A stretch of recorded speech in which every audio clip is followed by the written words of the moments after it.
Well, today we're going to take a look at 12 different gear and tool items to help make your winter treks and outdoor adventures more enjoyable.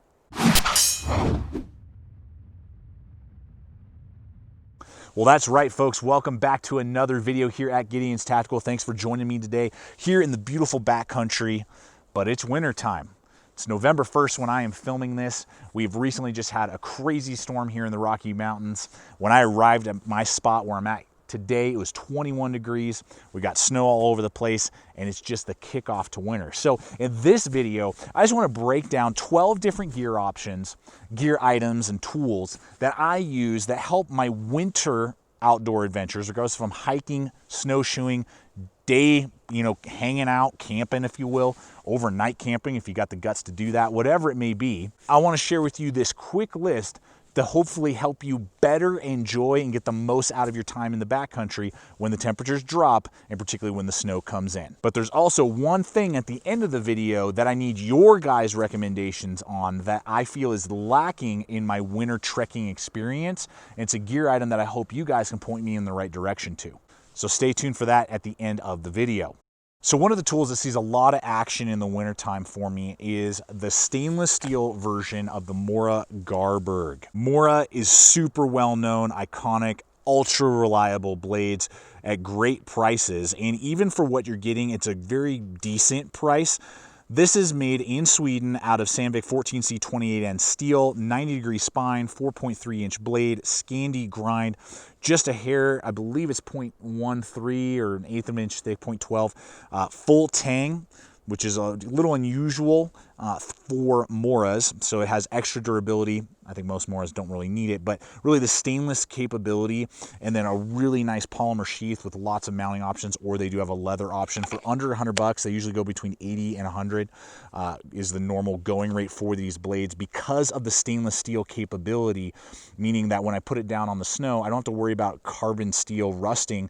This thing is able to repel all sorts of moisture and still hold a good edge, give me all of the capability for fine shaving and carving, feather stick making to help start a fire, whatever it would be. Feels ergonomic and comfortable in heavy duty gloves. So it really has a lot of capability, that 90-degree spine to throw the sparks, all of that. And then the mounting options gives me the ability to throw it on my packs or to carry it, lower on my belt, so it's easier accessible when I wear heavier clothing and coats and things like that. So great blade, and I would say if you are looking for a stainless steel bushcraft outdoorsy trekking knife, I think this is a great option because of the price, stainless steel capability. You can also get them carbon, and all of the options and capability that it gives you. I think it's a great option for the outdoors in the wintertime particularly. Next up are my Outdoor Research Rocky Mountain High gaiters. If snow gets in your boots and then in your socks and then bleeds down as it melts into your feet, that can be a day killer. It'll just make you want to quit and be like, I'm going back to the car, I'm going back inside, I'm going home. And the reason I picked these up is because I haven't met an Outdoor Research product I haven't liked yet throughout all of my testing over the years. But there's a level of durability, easy to put on, and the height, and again, me being that larger guy, just taller, it still gets you the ability to get the top of the gaiter over your calf, cinch it down with the adjustments, and then it stays up there for a very long period of time, about 4 to 5 miles before I would need to kind of recinch and readjust. Some of that's just the nature of a gaiter, but that's a lot better than other gaiters I've used and tested in the past that may fall down rather quickly when you're trekking, snowshoeing, whatever it may be. So this keeps all of the snow when you're trekking out of your pants and of your shoes and socks, and keeps a level of warmth not only on your feet, but then a level of keeping things dry. And these Outdoor Research gaiters do that job and do it very well for me for the last couple years. All right, next up involves your hands. Super important. Got to have dexterity. You don't want frostbite in cold weather conditions, winter conditions. My Smartwool leather gloves, I annotated, and I think the Ridgeline is the name of the model. These are size large. I wear large size gloves, fit really well. I love them for the fact that they are goat leather, so super durable. I can work around the fire, I can work with wood and different things like that. The leather repels the water really, really well, and moisture and things like that. but it's really the dexterity, because you can get a lot of more inexpensive leather with like fleece lined gloves for really inexpensive prices, a lot of ranch stores, things like that, but the dexterity is very low, so you can't do a lot of stuff with your fingers. This gives me a lot of movement and dexterity with that goat leather and just the way that they've designed it, but not being too thin, and then 70% wool with 30% nylon backers there to help with breathability so it doesn't get clammy or sweaty in there. Drawback being that sometimes in bitter cold conditions with lots of wind, I can feel the cold air getting through the backers right there. So in those cases, I just throw an extra pair of liners on there. But the dexterity is such a winner for me, and still having all that durability and obviously cold weather capability because they are wool lined as well. Now the drawback is that they are going to cost you a pretty penny, about $80 the normal going rate. So try and find them on sale when you can. But wow, are they worth it because of dexterity to the durability. So obviously half this video being filmed out in the backcountry, half of it here at home. I got GT Jr. hanging out with me. He loves hanging out with Dad in the backyard, particularly when I'm filming. I know he'll be in front of the camera and behind the camera soon enough. So if you hear a little talking and noise, that's what's going on behind me here. But the next thing I want to hit on are microspikes, traction for your boots when you are trekking. Last year I picked up the Kahtoola Microspikes, have had the season of 2018 winter into 2019 winter to use them regularly, and I gotta say, guys, I love them. I swear by them. I've trekked not only miles in the backcountry, but used them around town as well, clearing the driveway when it's under snowy and icy conditions and I'm not sliding all over the place, trekking, taking a walk with the dog, you know, whatever it may be. And I see a major level of value with these guys, because not only do you get a lot of durability with the chains on the bottom, I mean, those are metal chains, but also the dense rubber over makes it very easy not only to slide on, but then gives you insane traction and doesn't get too packed in with the snow because of the looseness of the chain versus maybe some other models that are out there. I never had snowpack problems, meaning that you then lose traction with them, and they are a vital piece that I throw in my pack every time if I know I'm going in the backcountry and we're going to get any type of snow or any sort of wet, you know, freezing conditions, because it gives me traction not only on ice but also on the snowpack. Next up is one of my most frequently used pieces of gear. This has been in my rotation for about 4 years, and if you watch the videos, probably 2/3 of every video for the last 4 years, I am wearing the Outdoor Research Ferrosi hoodie. The reason I love this coat so much is that not only does it have a Cordura fabric mix, so it's very tough and very durable, very abrasion resistant. It has wind resistance, it has water resistance. It fits me really, really well, and I kind of have an odd frame, being 6'2", large torso, long arms, so a lot of large size coats don't fit me right. They're a little too small and constricting, or if I go to extra large, then they become baggy and don't fit me quite right and just aren't a good fit. So the fact that it fits me really well and is true to size for my torso and body size is amazing. The durability, they have an infinity warranty that I've had to use once before, and they honored that fantastically, because one of the like 3 or 4 jackets I've owned, all from this model, was starting to pill in a weird way. None of my other coats had that, and they took care of me right away. So it has an amazing warranty, and it has an amazing breathability as well, that it will block the wind and the elements, but I can wear it up to almost 60 degrees and it doesn't affect me. I don't have to strip it on and off, and taking your coat on and off, and here in the Rockies, temperatures can swing really wildly throughout the day. So having a piece of gear like that, that's lightweight, fits me right, and is resistant to all the elements, it has really proved itself over the years for me. Well, they've just come out with a model that I think even takes us to the next level in winter conditions. This is the Ferrosi Grid Jacket. Now, it's very similar. It has that really good abrasion resistant material. The difference being it has a micro fleece grid system on 3/4 of the coat, meaning that on the arms, 3/4 of the coat is covered by that, but 1/4 is that original just thin, more wind resistant membrane, and that goes the entire length through the armpit and all the way down the body there. So on the inner, less hit by wind parts of the body, you still get breathability, but then you have a little bit more warmth without going crazy and becoming this, you know, insulated heavy duty jacket that I just don't need when I'm breaking a sweat hiking in 30-degree weather, but then when I stop to camp or hang out and build a fire, then it starts to get a little too cold. This is a great, I believe, blending of the two, and it's only going to cost you about $20 more than the Ferrosi hoodie itself. So you guys will see a full video coming after a few months after I've had a really good chance to use this, but I just wanted to show you that there are many Ferrosi options. I've used the lightest model, and that goes anywhere between like $80 and $130. It just depends on color combinations, where you get it from. So there's a lot of variety out there. They have them for women as well. My wife loves hers. And then this grid model being only about $20 more at about $160, still a great value compared to what else is out there, and a great blending of warmth, but also durability and breathability. So I encourage you to go check out those links if you're looking for a good jacket, and just depending on what weight class of insulation you're looking for, there's a lot of options out there, and I've always loved my Ferrosi hoodie. So I'm gonna take a brief time out to invite you to subscribe if you're not a current subscriber, and give us a thumbs up if you're liking this content and the content we regularly produce here. We're making videos like this every single week. And I also wanna remind you to check out all the links that we have for you guys below. All the gear that we're talking about are going to be in those links, so you don't have to try and write down or remember, you know, time stamp stuff. Just click those links, check them out, and we appreciate when you purchase through all the hyperlinks that we offer to you. And I also want to say thank you to all our PayPal supporters. We recently started doing this. There's a link over to my PayPal account if you like what you see here and you just want to throw a little bit extra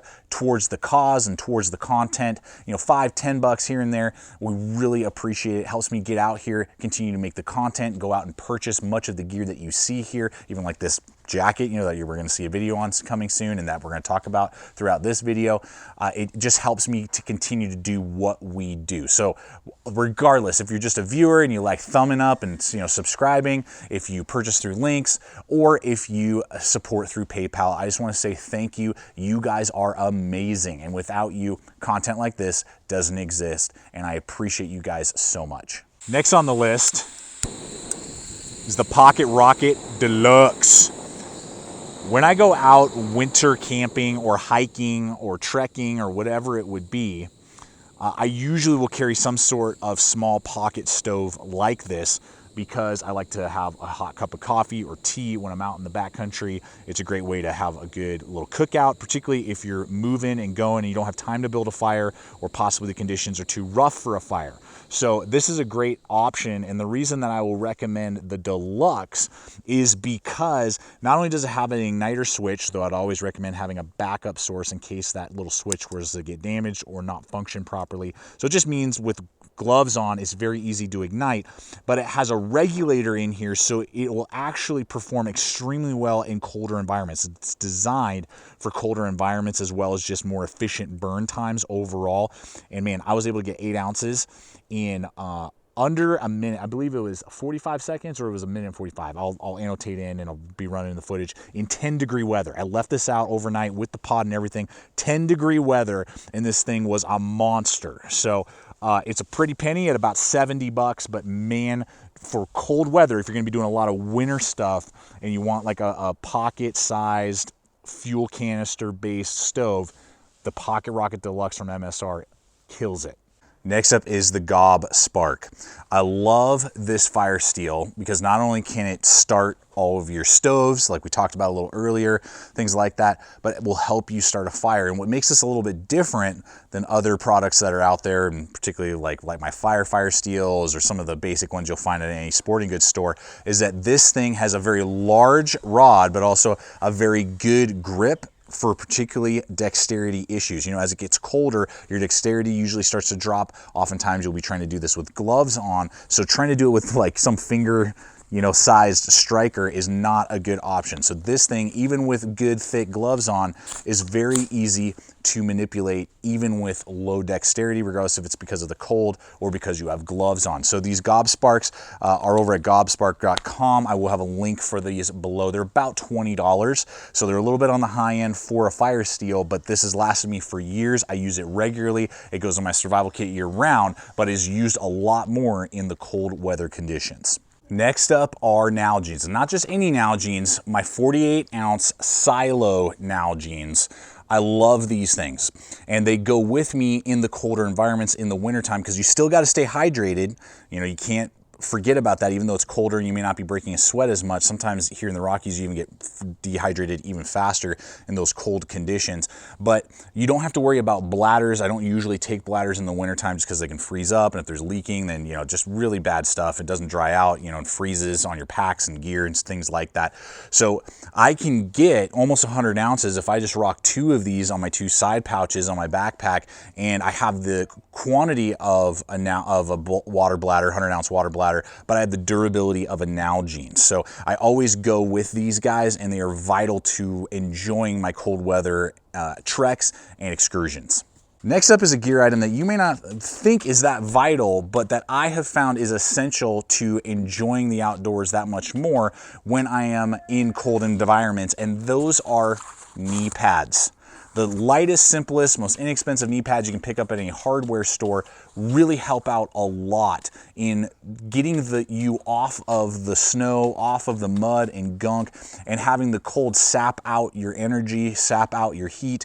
And for me, when I go into the backcountry, there's a lot of the time, unless I'm just hiking in, hiking out, which maybe some of you are, in which case this isn't needed. But if you're doing camping, if you're doing any sort of bushcrafting, if you're just going out for the day and gonna hang out, this is vital for me because it keeps me off that snow. It keeps the cold from getting in, possibly my pants starting to get wet and heavy. And then again, bad problems can happen with hypothermia down the line, issues like that. It just helps, and for just a few bucks, and they weigh like next to nothing, it's a vital piece that I like to throw in my pack that just makes the experience that much more enjoyable. Next up on the list is polarized eyewear. That's a must for me. Here in the Rocky Mountains, we have about 300 days of sunshine, so a storm will come in, dump a bunch of snow, then I go out and I do a trek, or, you know, just jack around near the car, kind of do car camping for the day, you know, whatever it is, and the sun is out, and just like today, and it is blistering. I mean, you can get snow blind if you're not careful. So for me, I usually gravitate to my Knockaround sunglasses because they got all kinds of options. You can get polarized or non-polarized. For me, I always go with the polarized because of the winter conditions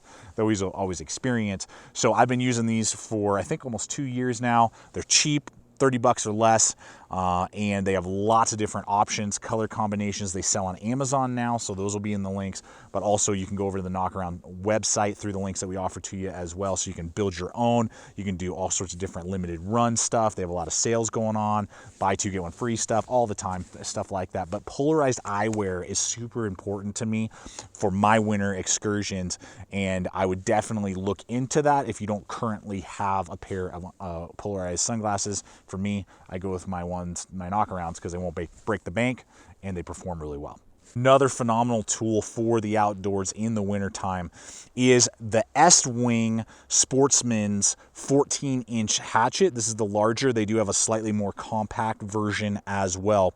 USA made, 1055 steel, comes with a leather stacked handle. They've been around for decades. If you were a Boy Scout back in the day, you probably even had one, or maybe you've given these as gifts even to this day.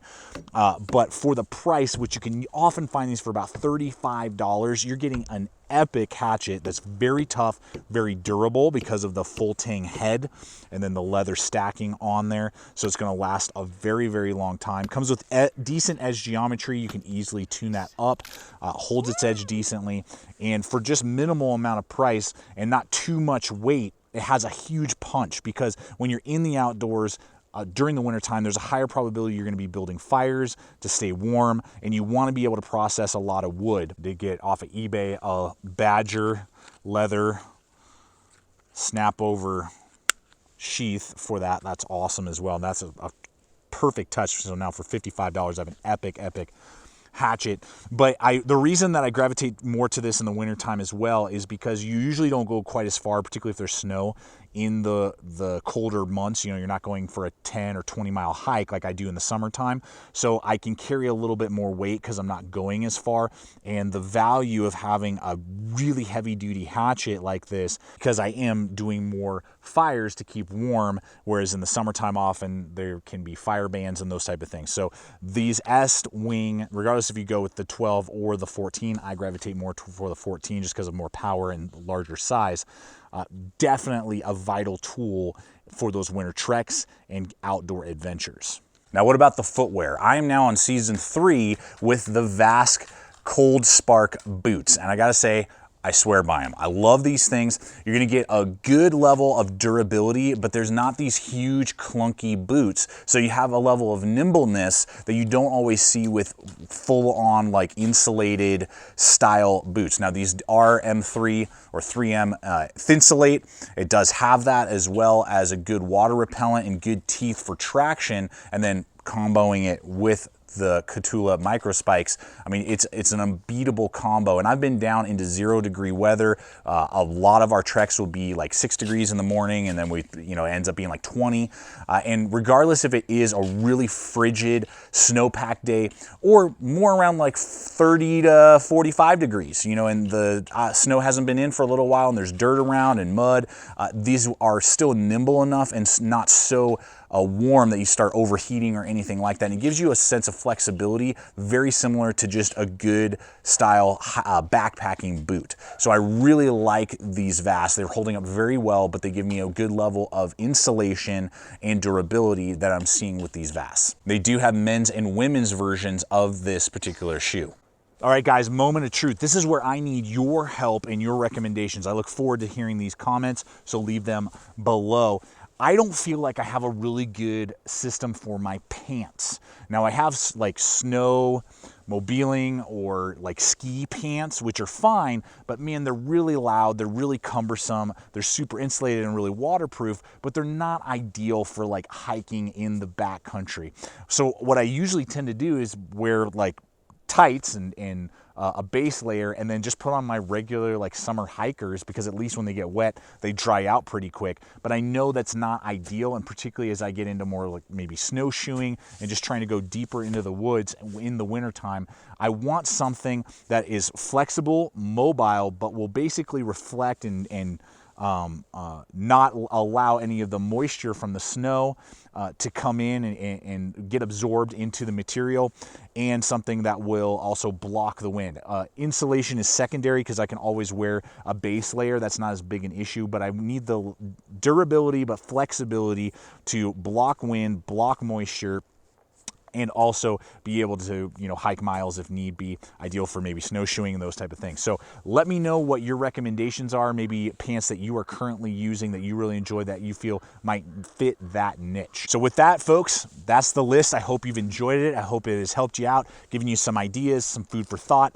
And I look forward to hearing your comments also if there are other items that you maybe think that I have missed, or other ideas that you may want me to take a look at and dive into throughout this winter season that I can test out and review, gear that you feel I maybe missed in my list, that we can see how they perform, and maybe they'll be on next year's winter trek gear list. So thanks guys so much. You are awesome. Check out the other videos popping up. Subscribe if you're not a current subscriber. I hope this video has been entertaining, fun, and informative for you, and we can't wait to see you on the next episode coming soon. And always remember, stay equipped, stay prepared. See you out there.